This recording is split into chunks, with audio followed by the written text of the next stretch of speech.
2 days ago, this past Monday, we woke up to a bright sunny day and also a dark email which said the Finale, the venerable software package for engraving music on the computer, was at the end of its life. Let's talk about it. There's a lot of videos on this out there right now, but I think I'm in kind of a unique position personally because I've been around pretty much for the whole time that software has been used to make music. I've also seen some money grubbers swoop in and eviscerate a company. I'm not saying that's who the people at MakeMusic are, but my heartbreak in saying so long to software is real. So in the end, I'll give you a couple of tips about how you might want to migrate, but I just want to talk about the whole state of the industry first. I have had my copy of Finale since it was Finale 1.0. In those days, it took superhuman intelligence to understand it, and it was very convoluted and quite huge. It had a massive paper manual. It turns out that it's a pretty heavy lift to design a notation software program. I'm personally not 100% sure why, because it actually seems easy-ish to me. Anyway, there were always things Finale didn't do well. For example, the transport controls were always terrible. Why can a DAW allow you to edit while it's playing back audio and MIDI, but you have to stop when you want to move a note a half step in Finale? Also, the interface was always kludgy. And what's with that instrument assignment window? I know it got better a while back, but that's not really the compliment you might think it is. I remember a thing that happened when I was working with this chorus at Carnegie Hall. This would have probably been 88 or 89. What happened was the group was going to play Haydn's Te Deum. It's about a 9-minute piece, and this was with a full chorus and orchestra on the big stage of Carnegie. So, as they usually do, the orchestra librarian ordered the parts, and they arrived the evening before the concert. But the trombone parts were missing. I got a phone call at midnight. There was a rehearsal the next morning. They needed those parts for that, which meant I was about to pull an all-nighter. It fell on me to copy the trombone parts, and I remember sitting here with my little Mac Classic with the 8-inch monochrome screen and thinking to myself, do I want to depend on this software for this job? No. I thought about all the crashes I'd already experienced, all the times when Finale wouldn't print, all the buggy stuff, and I got out a book of manuscript paper and stayed up all night copying the parts out by hand. It was really the prudent thing to do because these orchestra rehearsals are very important and they sight read all this stuff, and there was only one rehearsal. Fast forward to 2009, I was in Prague and in the recording studio with the Film Harmonic, and we were recording a score for a video game called Mafia. On our day off, we came in to visit with a friend who was conducting some other score. Well, he pulls out his copy of Sibelius. Sibelius was an up-and-coming competitor to Finale, and he showed it to me for 5 minutes during a break in the session. And it was amazing. Didn't have all the features Finale did. Finale has always been known as being what you want to go to if you have very specific needs, if you want to do graphical scores or for high-level engraving, that kind of thing. On the other hand, we created the keyboard book for the 2015 and 16 production of Fiddler on the Roof at the Broadway Theater, and that was fine. I've also done most of my own scores in Sibelius. After that 5 minutes in Prague, I got off the plane, and the first thing I did when I got home to New York City was I ordered a copy of Sibelius. It was expensive, and I already had a new Finale, but even then I saw the writing on the wall that Monday's announcement finally made manifest. But I've always kept a copy of Finale around, and I've had many jobs since then where I had to use Finale. For example, we did some engraving for the Broadway Inspirational Voices, which is a choir where you have to have been in a Broadway show to join. For that, all the other engravers were using Finale, so I just used it too. It is true that Finale had some features and workflows that Sibelius didn't. They were pretty far under the hood, though. I've done tech support for composers that use Finale, and so I've never really been that far away from the program.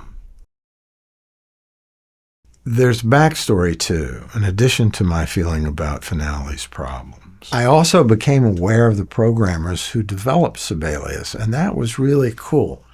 They would literally answer you in an hour, anytime, day or night, on this forum they had. Often it was the lead programmer, not just somebody working the graveyard shift. Okay, another quick side quest. I promise this will be quick.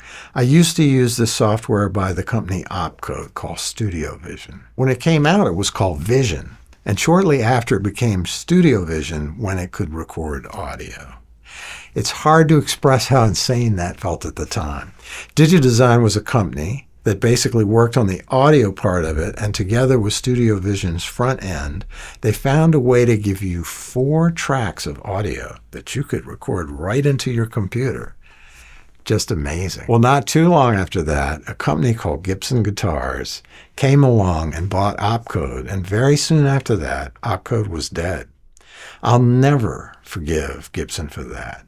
Studio Vision was, to this day, the best sequencer and digital audio workstation I've ever used. Alas, I found a great home with Digital Performer, and Pro Tools is good software too, which I keep because, like Finale, I have to sometimes work with people who want to use Pro Tools. So all this to say, I have some experience with extreme disappointment when software goes belly up as well. I worked on some really cool stuff that I can never hear again because of Gibson. Another point is that scrappy little company I mentioned called DigiDesign, which did this amazing thing with audio, was somewhere along the line sold to a company much bigger called Avid. Avid still owns Pro Tools, and the technology has descended from that humble beginning. Now, I truly loathe Avid. Not Pro Tools, but Avid the company. Pro Tools does some things really well, but I despise that it's a subscription model.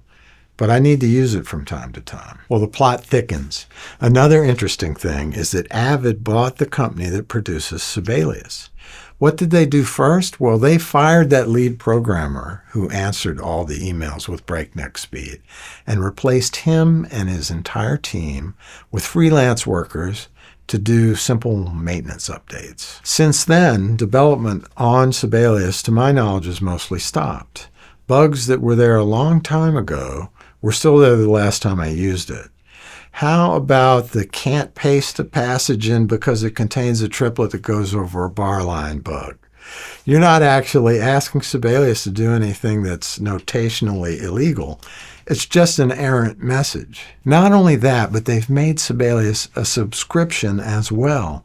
And there are numerous reports of people being in the thick of their work on deadlines and getting error messages that their software can't be used because it's missing an authorization.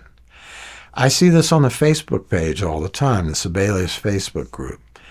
And people are pissed. Thanks for your indulgence. Now back to Finale. If you go to Finale's website and you're a registered user and you log in, you will see that they're guiding you to a newer software package called Dorico. So what is Dorico? Dorico is a new engraving software that was newish, that was created from scratch by the company Steinberg. Steinberg also makes Cubase, which is a well-thought-of digital audio workstation. Now, when that lead programmer of Sibelius I mentioned before was summarily fired with his whole team, Steinberg hired the whole team to create this new software package from the ground up. And that's what they've been doing.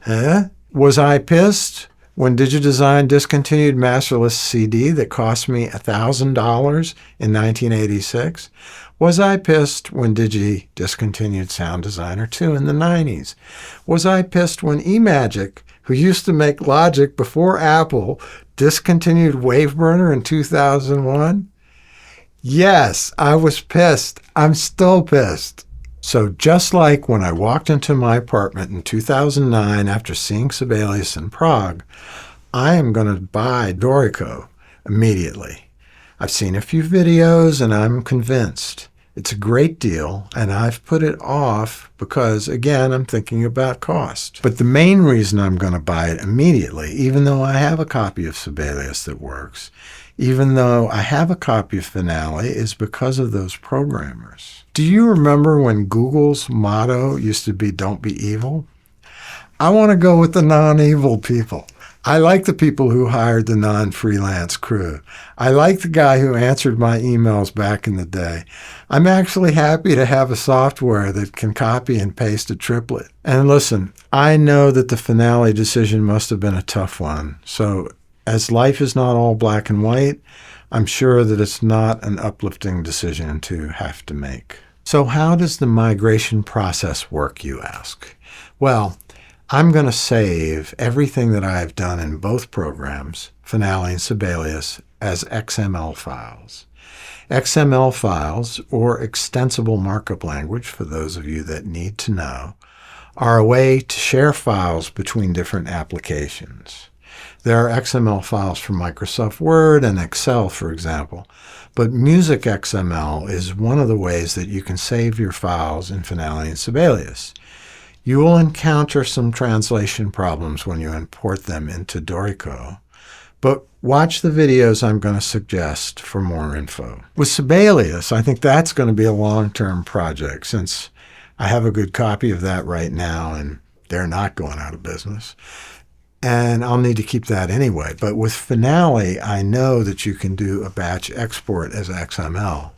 Batch export will export and save all the files in a given folder at once as XML files. It saves them right next to the .mus or .musx files in the directory they're in already. My advice is to basically save everything that you did in Finale as a PDF, which I'm sure you're doing already, including your parts. Here's how you do the XML export in Finale, by the way. With any document open in Finale, go into the File menu, go into XML Export, and grab the Music XML preferences. Set those up the way you like.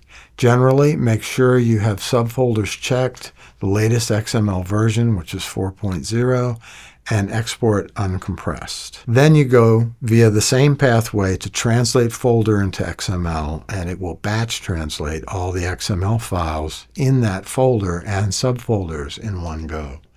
I'll link to a very good video in the comments that explains this in greater detail from our good friend, Kevin Lynch. Thanks, Kevin. Now your Finale files that hopefully you will never need to go back and edit will still be available to you as an XML file. You didn't erase anything, of course. So somebody comes back to you and says, I want you to rework your piano trio to be for piano, clarinet, and cello instead of piano, violin, and cello. With a little bit of reformatting, etc., you'll be able to do that. You're not going to have to fool around with all these files immediately, even if you have thousands of them. That is, unless you have some user case scenario that I'm just not imagining, in which case, I'm very sorry for your loss. I feel for you, and I mean that sincerely. For me, I'm changing to Dorico immediately for everything except what I absolutely have to do in other engraving software. For the $150 that they are charging, it's worth it to take a chance in my view. I recommend the videos from composer Byram-Wigfield. I'll link that playlist down below as well. And let's face it, who knows what's really happening at Steinberg these days? Maybe they're owned by Exxon. How would I know? I do know that that lead programmer I'm talking about is still there and now is the product director. So that's my low-key rant on that. I hope you guys have a great day. And if you made it this far, leave me a comment. Come on, you must be pissed about this, right? Okay, talk soon.